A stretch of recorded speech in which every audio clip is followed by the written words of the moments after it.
ಸ್ನೇಹಿತರೆ, ಈ ವಿಡಿಯೋದಲ್ಲಿ ನಾವು ಕ್ವೆಶ್ಚನ್ ಪ್ಯಾಟರ್ನ್ಸ್ ಅಂದ್ರೇನು, ಪ್ರಶ್ನೆ ಮಾಡುವ ವಿಧಾನಗಳು ಯಾವ್ಯಾವು. ಇಂಗ್ಲೀಷ್ನಲ್ಲಾಗಲಿ ಯಾವುದೇ ಒಂದು ಲ್ಯಾಂಗ್ವೇಜ್ನಲ್ಲಾಗಲಿ ನಾವು ಪ್ರಶ್ನೆ ಮಾಡಲಿಕ್ಕೆ ನಮಗೆ ಸರಿಯಾಗಿ ಗೊತ್ತಿದ್ದರೆ ಆನ್ಸರ್ ಸಹ ನಮಗೆ ಗೊತ್ತಿರುತ್ತೆ ಅನ್ನೋದೊಂದು ಇದೆ ಅಲ್ವಾ. ಸೊ ಪ್ರಶ್ನೆ ನಾವು ಸರಿಯಾಗಿ ಮಾಡಿದ್ರೆ ಬಹುಶಃ ನಮಗೆ ಆನ್ಸರು ಗೊತ್ತಾಗುತ್ತೆ. ಅಂದರೆ ನಮ್ಗೆ ಗೊತ್ತಿರೋ ಆನ್ಸರ್ಸ್ ಆದರೆ ಅದನ್ನು ಯಾವ ಥರ ಹೇಳಬೇಕು ಅಂತ. ಓಕೆ, ಸೊ ಯಾವುದೇ ಒಂದು ವಿಷಯ ಆಗಲಿ ಪ್ರಶ್ನೆ ಮಾಡಲಿಕ್ಕೆ ಕರೆಕ್ಟಾಗಿ ಗೊತ್ತಿರಬೇಕು ನಮಗೆ. ಓಕೆ, ಸೊ ಇಂಗ್ಲೀಷ್ನಲ್ಲಿ ಪ್ರಶ್ನೆ ಮಾಡಬೇಕು, ಕನ್ನಡದಲ್ಲಿ ನಾವು ಸರಾಗವಾಗಿ ಪ್ರಶ್ನೆ ಮಾಡಿಬಿಡ್ತೀವಿ. ಎಲ್ಲಿ ಹೋಗಿದ್ದೆ, ಏನು ಮಾಡ್ತಿದ್ದೆ, ಇದು ನಿನಗಿಷ್ಟನಾ, ಅದು ನಿನಗಿಷ್ಟನಾ, ಯಾಕೆ ಬಂದೆ, ನಿನ್ನ ಕೈಲಿ ಇದು ಸಾಧ್ಯ ಆಗುತ್ತಾ. ಸೊ ಇದೆಲ್ಲ ಪ್ರಶ್ನೆಗಳು ಅಲ್ವಾ. ಸೊ ಅದಕ್ಕೊಂದು ಪ್ಯಾಟ್ರನ್ ಇದೆ, ಕನ್ನಡದಲ್ಲೂ ಸಹ ಪ್ಯಾಟ್ರನ್ ಇದೆ, ಬಟ್ ಅದ್ರ ಬಗ್ಗೆ ನಾವು ತಲೆ ಕೆಡಿಸ್ಕೊಳ್ಳಲ್ಲ. ಇಂಗ್ಲೀಷಲ್ಲಿ ಕ್ವೆಶ್ಚನ್ ಕೇಳಬೇಕು ಅಂತ ಹೇಳಿದ್ರೆ ಪ್ಯಾಟ್ರನ್ನ ಫಾಲೋ ಮಾಡಬೇಕು. ಪ್ಯಾಟ್ರನ್ ಅಂದರೆ ಏನೂ ಇಲ್ಲ, ಸಾಮಾನ್ಯವಾಗಿ ಇಂಗ್ಲೀಷಲ್ಲಿ ಯಾವ್ಯಾವ ಥರದ ಕ್ವೆಶ್ಚನ್ಸ್ಗಳು ಬರುತ್ತೆ. ಓಕೆ, ಸೊ ಇಂಗ್ಲೀಷ್ನಲ್ಲಿ ಸಾಮಾನ್ಯವಾಗಿ ಬರುವಂಥದ್ದು ಒಂದು ಎಸ್ ಓ ನೋ ಕ್ವೆಶ್ಚನ್, ಇನ್ನೊಂದು ಟು ಬಿ ವರ್ಬ್ಸ್ ಕ್ವೆಶ್ಚನ್, ಇನ್ನೊಂದು ಮಾಡಲ್ ವರ್ಬ್ಸ್ ಕ್ವೆಶ್ಚನ್, ಇನ್ನೊಂದು WH ಕ್ವೆಶ್ಚನ್. ಓಕೆ, ಒಟ್ಟು 4 ಟೈಪ್ಸ್ ಬರುತ್ತೆ. ಓಕೆ, ಸೊ ಈ ವಿಡಿಯೋದಲ್ಲಿ ನಾವು ಅದ್ರ ಬಗ್ಗೆ ಡಿಸ್ಕಸ್ ಮಾಡೋಣ ಸ್ನೇಹಿತರೆ. ನಮಸ್ಕಾರ ಸ್ನೇಹಿತರೆ, ನಾನು ನಿಮ್ಮ ಮಿತ್ರ ಅನಿಲ್ ಕುಮಾರ್. ಬನ್ನಿ ಇಂಗ್ಲೀಷ್ ಕಲಿಯೋಣ ಚಾನಲ್ಗೆ ಮತ್ತೊಮ್ಮೆ ಸ್ವಾಗತ. ಸ್ನೇಹಿತರೆ, ನೀವು ಈ ಚಾನಲ್ಗೆ ಹೊಸಬರಾಗಿದ್ದರೆ ದಯವಿಟ್ಟು ಚಾನಲ್ನ ಸಬ್ಸ್ಕ್ರೈಬ್ ಮಾಡೋದನ್ನು ಮರಿಬೇಡಿ. ಹಾಗೆ ಪಕ್ಕದಲ್ಲಿರೋ ಬೆಲ್ ಐಕನನ್ನು ಕ್ಲಿಕ್ ಮಾಡಿ. ನಾವು ಹಾಕುವ ಎಲ್ಲ ವಿಡಿಯೋಗಳು ನಿಮಗೆ ನೋಟಿಫಿಕೇಶನ್ ಮುಖಾಂತರ ನಿಮ್ಮ ಸೆಲ್ ಫೋನ್ಗೆ ಬರುತ್ತೆ. ಜಸ್ಟ್ ಒಂದು ಕ್ಲಿಕ್ ಮಾಡಿದ್ರೆ ಸಾಕು. I am ready to teach you English. ಸ್ನೇಹಿತರೆ, ಈ ವಿಡಿಯೋನ ದಯವಿಟ್ಟು ಕೊನೆ ತನಕ ನೋಡಿ, ಯಾಕೆಂದರೆ ಇಟ್ಸ್ ಅನ್ ಎಜುಕೇಷನಲ್ ವಿಡಿಯೋ. ಮಧ್ಯದಲ್ಲಿ ಬಿಟ್ಟು ಹೋದರೆ ಬಹುಶಃ ನಿಮಗೆ ಏನೂ ಅರ್ಥ ಆಗಲಿಕ್ಕಿಲ್ಲ. ಮಧ್ಯದವರೆಗೆ ನೋಡಿದ್ದು ಸಹ ಆ ಟೈಮ್ ವೇಸ್ಟ್ ಆಗುತ್ತೆ. ಓಕೆ, ಸ್ಕಿಪ್ ಮಾಡೋದಾದರೆ ಫಸ್ಟಲ್ಲೇ ಸ್ಕಿಪ್ ಮಾಡಿಬಿಡಬೇಕು. ಅರ್ಧ ನೋಡಿದ ನಂತರ ಬಿಟ್ಟು ಹೋದರೆ ಏನಾಗುತ್ತೆ ಅಂದರೆ ನಿಮಗೆ ಕನ್ಫ್ಯೂಷನ್ ಸ್ಟಾರ್ಟ್ ಆಗುತ್ತೆ. ಸೊ ಆ ಕನ್ಫ್ಯೂಷನ್ ಬೇಡ, ವಿಡಿಯೋವನ್ನು ದಯವಿಟ್ಟು ಕೊನೆ ತನಕ ನೋಡಿ. ಆ್ಯಂಡ್ ಅಫ್ಕೋರ್ಸ್ ಎಂದಿನಂತೆ ಈ ವಿಡಿಯೋವನ್ನು ಎಲ್ಲ ಸೋಷಿಯಲ್ ಮೀಡಿಯಾ ಪ್ಲ್ಯಾಟ್ಫಾರ್ಮ್ಸಲ್ಲೂ ಶೇರ್ ಮಾಡಿ ಅಂತ ನಾನು ಕೇಳ್ಕೊತೀನಿ. ಲೈಕ್ ಖಂಡಿತ ಈ ವಿಡಿಯೋಗೆ ಬೇಕು, ಯಾಕೆಂದರೆ ಅದೇ ನಿಮ್ಮ support. So I think that's an encouragement from your side if you like this video. Okay ಸ್ನೇಹಿತರೆ, ನಿಮಗೇನಾದರೂ ಸಂದೇಹ ಇದ್ದರೆ ಕಮೆಂಟ್ ಸೆಕ್ಷನಲ್ಲಿ ಕಮೆಂಟ್ ಮಾಡಿ. ಆ್ಯಂಡ್ ಅಗೈನ್ ನಾನು ಇಲ್ಲಿ ಬರೆಯುವಂತಹ ಸೆಂಟೆನ್ಸ್ಗಳನ್ನು ಅಥವಾ ಪ್ರಶ್ನೆಗಳನ್ನು ನಿಮಗೆ ಯಾವ ಥರ ಬೇಕು ಆ ಪ್ರಶ್ನೆಗಳನ್ನು ನೀವು ಕಮೆಂಟ್ ಸೆಕ್ಷನಲ್ಲಿ comment hockey. Okay, so without any further ado, let's jump into the video.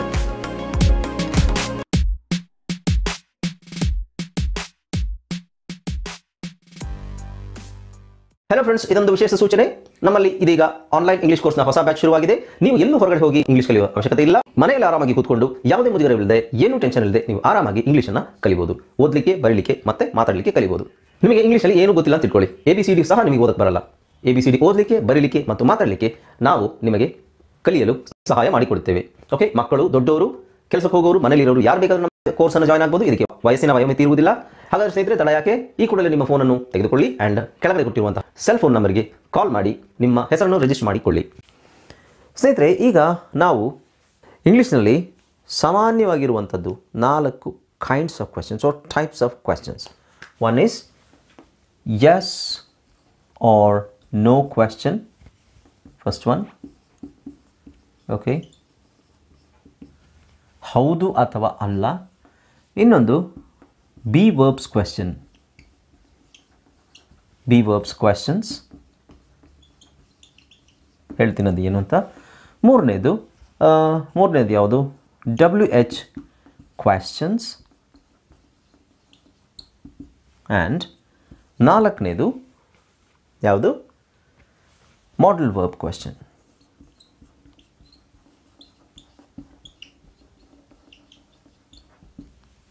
Okay, ಇದು ಆಲ್ರೆಡಿ ನಾನು ವಿಡಿಯೋ ಮಾಡಿದ್ದೀನಿ. ಈ ಕ್ವೆಶ್ಚನ್ ಪ್ಯಾಟ್ರನ್ಸಲ್ಲಿ ಇದು 2ನೇ ವಿಡಿಯೋ. ಓಕೆ ಸ್ನೇಹಿತರೆ, ಮೊದಲನೇ ವಿಡಿಯೋ ಲಿಂಕ್ ಬಂದು ಡಿಸ್ಕ್ರಿಪ್ಷನಲ್ಲಿ ಸಿಗುತ್ತೆ. ಅದನ್ನು ನಾನು ಬ್ರೀಫಾಗಿ ಹೇಳಿದ್ದೀನಿ ಎಕ್ಸಾಂಪಲ್ನ. ಇಲ್ಲಿ ನಾವು ಒಂದೊಂದು ಕ್ವೆಶ್ಚನ್ ಪ್ಯಾಟರ್ನ್ನ ಡೀಟೇಲಾಗಿ ಡಿಸ್ಕಸ್ ಮಾಡೋಣ. ಎಸ್ ಆರ್ ನೋ ಕ್ವೆಶ್ಚನ್ ಅಂದರೆ ಏನು, ಹೌದು ಅಥವಾ ಅಲ್ಲ. ಹೌದು ಅಥವಾ ಅಲ್ಲ ಅನ್ನೋ ಉತ್ತರ ಇದ್ದರೆ ಪ್ರಶ್ನೆಯ ನಂತರ ಆ ಉತ್ತರಕ್ಕೆ ಹೌದು ಅಥವಾ ಅಲ್ಲ ಅಂತ ನೀವು ಹೇಳೋದಾದರೆ it's a yes or no question. Example ನಾನು ಹೇಳ್ತೀನಿ, ಒಂದೊಂದೇ ತಗೊಳ್ಳೋಣ. ಬಿ ವರ್ಬ್ಸ್ ಕ್ವೆಶ್ಚನ್ ಅಂದರೆ, ಬಿ ವರ್ಬ್ಸ್ ಅಂದರೆ am, is, are, were and will be. Okay, so ಇದು ಬಿ ವರ್ಬ್ಸ್ ಅಲ್ವಾ. ಸೊ ಇದು ಆ್ಯಮಿಂದ ಪ್ರಶ್ನೆ ಸ್ಟಾರ್ಟ್ ಆಗುತ್ತೆ, ಈಸಿಂದ ಪ್ರಶ್ನೆ ಸ್ಟಾರ್ಟ್ ಆಗುತ್ತೆ, ಆರಿಂದ, ವರಿಂದ, ವಿಲ್ ಬಿಯಿಂದನೂ ಪ್ರಶ್ನೆ ಸ್ಟಾರ್ಟ್ ಆಗುತ್ತೆ. ಸೊ ವಿಲ್ ಬಿ ಅದು ಮಾಡಲ್ ವರ್ಬ್ಗೆ ಸೇರುತ್ತೆ, but still It is considered as to be verb. So next question ಹೇಗೆ ಬರುತ್ತೆ? WH questions. WH questions ಅಂದರೆ ಏನು? What, where, when, why, how. How WH ಅಲ್ಲ, ಬಟ್ ಸ್ಟಿಲ್ whom, who. ಇದರಿಂದ ಬರುವಂಥ ಪ್ರಶ್ನೆಗಳನ್ನು ನಾವು WH questions ಅಂತ ಹೇಳ್ತೀವಿ. Okay, what, when, where, why, who and how.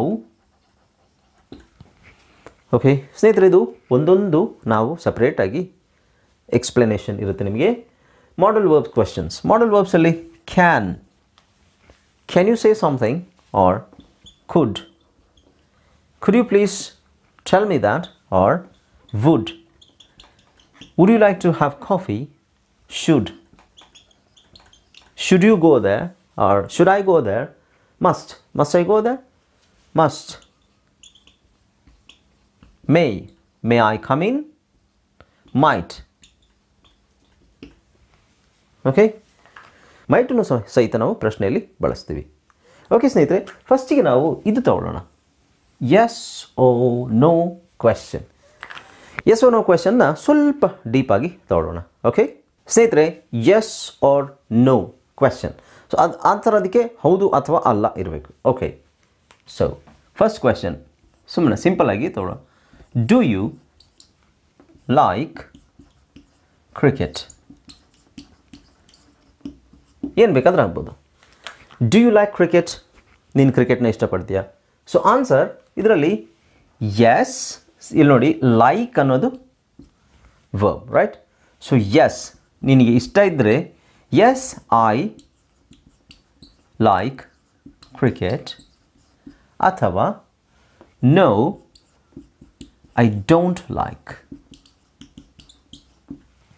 Cricket. No I don't like cricket. Okay, cricket ಅಂತಲ್ಲ, ಒಂದು ಸುಮ್ಮನೆ ಒಂದು ಎಕ್ಸಾಂಪಲ್ ಹೇಳಿದೆ ಅಷ್ಟೇ. ನಿನಗೆ ಕ್ರಿಕೆಟ್ ಅಂದರೆ ಇಷ್ಟನಾ? ಇಷ್ಟ ಇದ್ದರೆ yes I like cricket, no I don't like cricket. I like cricket, no I don't like cricket. ಇಲ್ಲಿ ಲೈಕ್ ಡೋಂಟ್ ಯಾಕೆ ಬಂದಿದೆ? ಇನ್ನೊಂದು ಎಕ್ಸಾಂಪಲ್ ಹೇಳ್ತೀನಿ.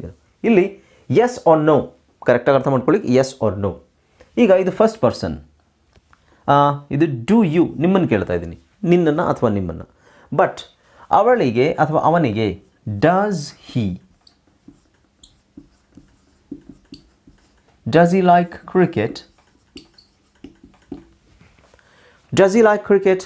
ಅವನಿಗೆ ಕ್ರಿಕೆಟ್ ಅಂದರೆ ಇಷ್ಟನಾ? Yes, he likes. ಇಲ್ಲಿ ಎಸ್ ಸೇರ್ಕೊಂಡಿದೆ ನೋಡಿ.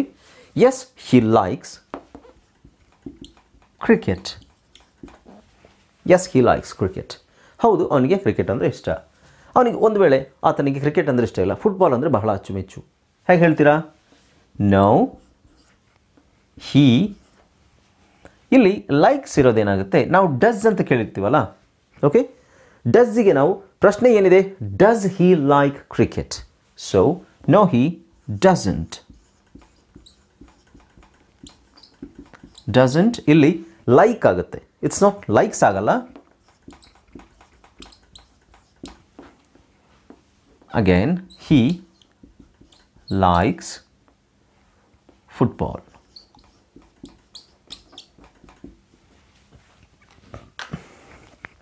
All right, it's very simple. Okay, so ಈಗ ಡಸ್ ಇದೆಲ್ಲ ಯಾಕೆ ಬರುತ್ತೆ ಅನ್ನೋದನ್ನ ನಾನು ಎಕ್ಸ್ಪ್ಲೈನ್ ಮಾಡ್ತೀನಿ. ಡೂ ಬಂದಿದೆ ಇಲ್ಲಿ. ವೈ? ಬಿಕಾಸ್ ಯು ಬಂದಿದೆ. ಡೂ ಯಾಕೆ ಬಳಸ್ತೀವಿ? You, we, they and I. ಡೂನ ಯಾವುದ್ಯಾವುದಕ್ಕೆ ಬಳಸ್ತೀವಿ? ವಿ, ದೇ, ಐಗೆ ಮಾತ್ರ ಬಳಸ್ತೀವಿ. ಬಟ್ ವೆರಾಸ್ ಡಸ್ನ ಎಲ್ಲಿ ಬಳಸ್ತೀವಿ? ಡಸ್ ಎಲ್ಲಿ ಬಳಸ್ತೀವಿ?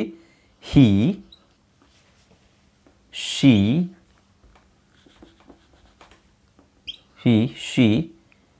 It.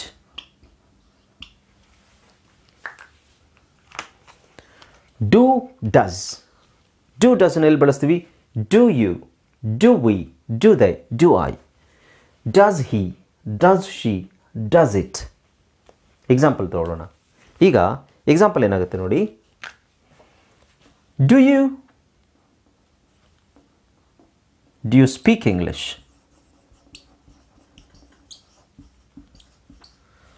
Do you speak English? English ಮಾತಾಡ್ತೀರಾ? Do we speak? ಇದನ್ನು ಎಲ್ಲ ಹೀಗೆ.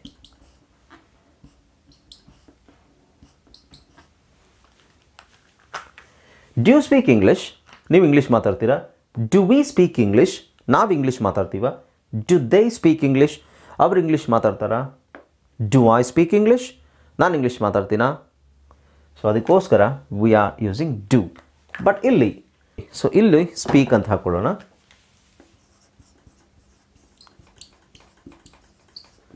Does he speak English?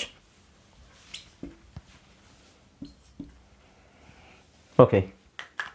Does he speak English? Does she speak English? Does it speak English ಅಲ್ಲ, does it work? Does it work? ಅದು ಕೆಲಸ ಮಾಡುತ್ತಾ?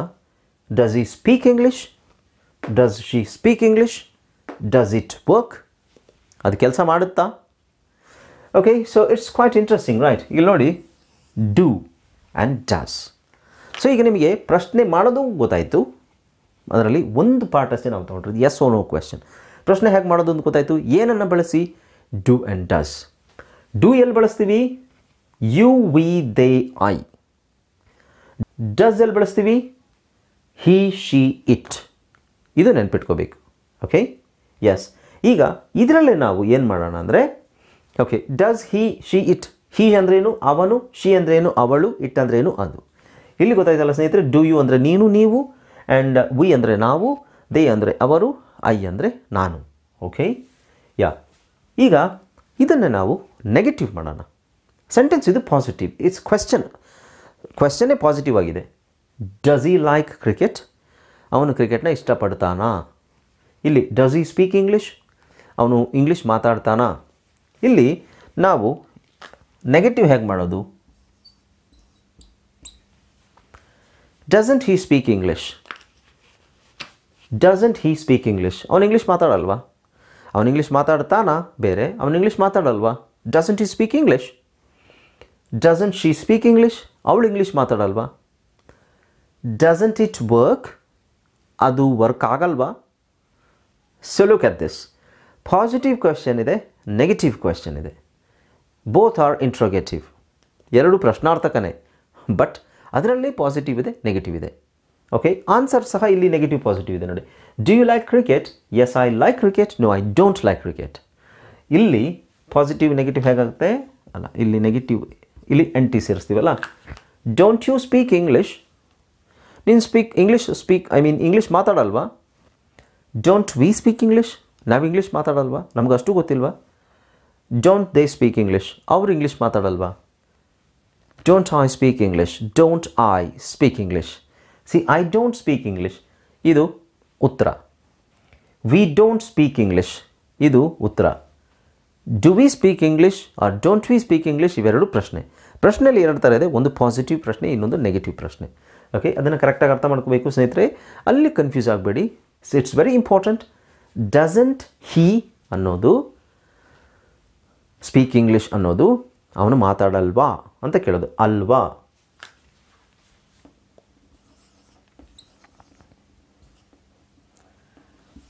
ಡಲ್ವಾ?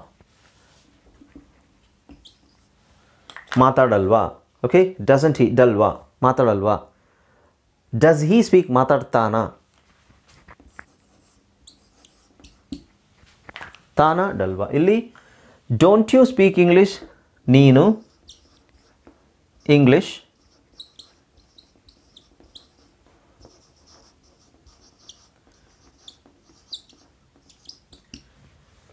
ಇದನ್ನು confuse ಮಾಡ್ಕೊಂಬೇಡಿ ಸ್ನೇಹಿತರೆ. ಆ್ಯಂಡ್ ಕನ್ನಡದಲ್ಲಿ ನಾನು ಬರೆದಿಲ್ಲ, ಯಾಕೆಂದರೆ ಕನ್ನಡದಲ್ಲಿ ನಿಮ್ಮ ಕರ್ತವ್ಯ ಏನು ಅಂದರೆ ನೀವು ಒಂದು ಪೆನ್ ಆ್ಯಂಡ್ ಬುಕ್ ತೊಗೊಂಡು ಕನ್ನಡದಲ್ಲಿ ನೀಟಾಗಿ ನೋಟ್ ಮಾಡ್ಕೋಬೇಕು. So that's your duty. ಯಾಕೆಂದರೆ ಕಲಿಬೇಕು ಅಂತ ಹೇಳಿದ್ರೆ ಹಾಗೇ ಮಾಡಬೇಕು. ಇಲ್ಲಾಂದರೆ ಸುಮ್ಮನೆ ನಾನು ಬೋರ್ಡಲ್ಲಿ ಬರಿತಾ ಹೋದರೆ ಜಸ್ಟ್ ಓದ್ತಾ ಹೋಗ್ತೀರಾ, you don't learn anything. Do you? No, you don't. Okay ಸ್ನೇಹಿತರೆ, ನೋಡಿ, ಇಟ್ಸ್ ವೆರಿ ಸಿಂಪಲ್. ಇಂಗ್ಲೀಷಲ್ಲಿ ಇನ್ಮೇಲೆ ಡೂ ಮತ್ತು ಡಸ್ದು ಪ್ರಶ್ನೆ ನೀವು ಖಂಡಿತ ಮಾಡಬೇಕು. ಏನು ಮಾಡಬೇಕು?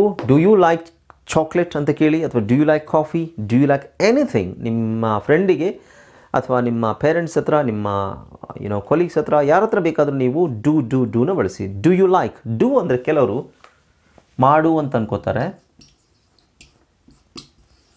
ಮಾಡು ಅಲ್ಲ. ಡೂ ಅಂದರೆ ಇಲ್ಲಿ ಪ್ರಶ್ನೆಗೆ ಡೂ ಅಂತ ಬಂತು ಅಂದರೆ ಅದಕ್ಕೆ ಬೇರೆ ವಿಶೇಷ ಅರ್ಥ ಇದೆ.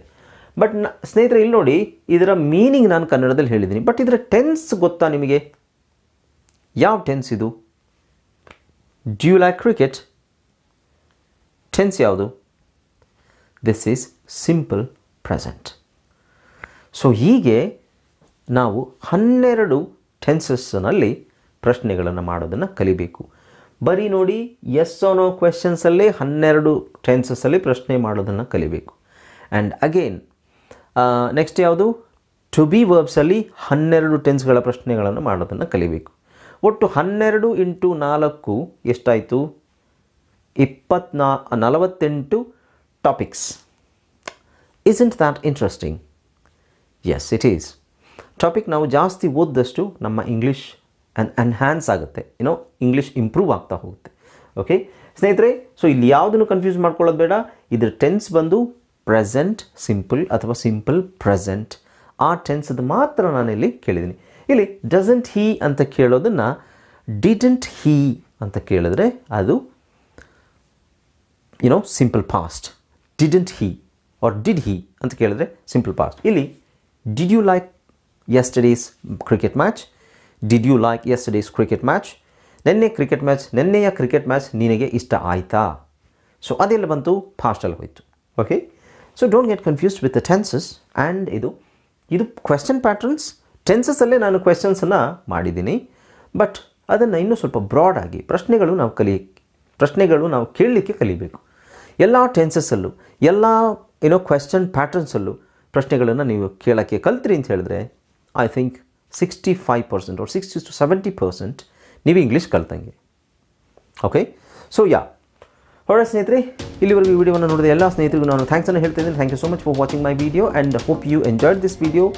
ಸ್ನೇಹಿತರೆ, ಈ ವಿಡಿಯೋವನ್ನು ನೋಡಿದ ಎಲ್ಲ ಸ್ನೇಹಿತರಿಗೂ ನಾನು ಥ್ಯಾಂಕ್ಸನ್ನು ಹೇಳ್ತಾ ಇದ್ದೀನಿ. Thank you so much for watching this video and hope you enjoyed this video and this is a very beneficial video for you guys and it will help you a lot in your future. Alright, okay, ಈ video ಇಷ್ಟವಾದರೆ ಇದಕ್ಕೆ ಒಂದು ಲೈಕನ್ನು ಕೊಟ್ಬಿಡಿ. And of course ಎಂದಿನಂತೆ ಎಲ್ಲ social media ಪ್ಲಾಟ್ಫಾರ್ಮ್ಸಲ್ಲಿ ಈ ವಿಡಿಯೋನ share ಮಾಡತಕ್ಕದ್ದು. And ನಿಮಗೆ ಏನಾದರೂ ಸಂದೇಹ ಇದ್ದರೆ ಕಮೆಂಟ್ ಸೆಕ್ಷನಲ್ಲಿ ಕಮೆಂಟ್ ಮಾಡಿ. ಇನ್ನೂ ನೀವು ಚಾನಲ್ನ ಸಬ್ಸ್ಕ್ರೈಬ್ ಮಾಡ್ಕೊಳ್ತಿದ್ರೆ ಸಬ್ಸ್ಕ್ರೈಬ್ ಮಾಡ್ಕೊಳ್ಳಿ. ಆ್ಯಂಡ್ ಕಮೆಂಟ್ ಸೆಕ್ಷನಲ್ಲಿ ಏನಂತ ಕಮೆಂಟ್ ಮಾಡಿ, ನಿಮಗೆ ಪ್ರಶ್ನೆಗಳನ್ನು ಕೇಳಲಿಕ್ಕೆ ಗೊತ್ತಾಯಿತು ಅಂತ ಹೇಳಿದ್ರೆ ಇದರಲ್ಲಿ does he like football, so ಅಲ್ಲಿ ಕ್ರಿಕೆಟ್ ತೆಗೆದು ಬೇರೆ ಏನಾದರೂ ಹಾಕಿ. Doesn't he speak Hindi, or doesn't he speak Telugu, or doesn't he speak Spanish, any ಲ್ಯಾಂಗ್ವೇಜನ್ನು ಹಾಕಿ, ಸುಮ್ಮನೆ ಲ್ಯಾಂಗ್ವೇಜನ್ನು. ಅಥವಾ ಇಲ್ಲಿ ಸ್ಪೀಕ್ ತೆಗೆದು ಬೇರೆ ಏನಾದರೂ ಹಾಕಿ. Doesn't he cook, or doesn't he read well, ಅವ್ನು ಚೆನ್ನಾಗಿ ಓದಲ್ವಾ, doesn't he study, doesn't he, ಏನು ವರ್ಬ್ ಬೇಕಾದರೂ ಹಾಕಿ ಅಲ್ಲಿ. Okay, that's how you form questions. Okay, yeah, that's all in this video. We'll meet in the next video. Until then, keep watching my videos and keep learning English and enjoy your life. Have a good day, have a great day, and ರಾತ್ರಿ ನೋಡ್ತಿರೋರಿಗೆ a good night. Bye bye, take care.